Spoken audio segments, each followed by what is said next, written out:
रिया हवेली के अंदर कदम रखती है। हवा में धूल और सूखे गुलाबों की महक है।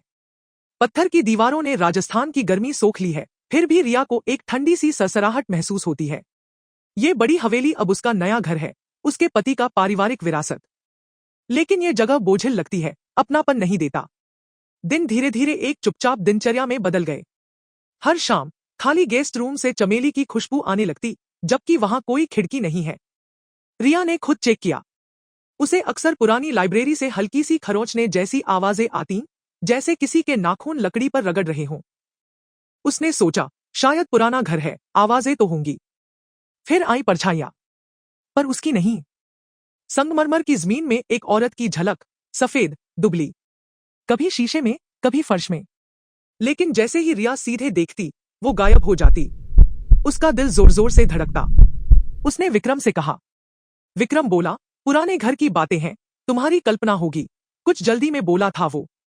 एक रात हवा अचानक बर्फ जैसी हो गई। रिया रजाई के नीचे कांप उठी।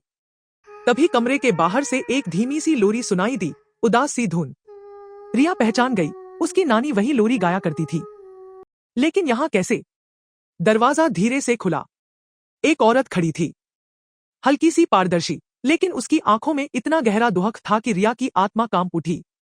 उसने साड़ी पहनी थी, वही डिजाइन जो हवेली की पुरानी तस्वीर में दिखता है। विक्रम की पहली पत्नी, जो अचानक मर गई थी।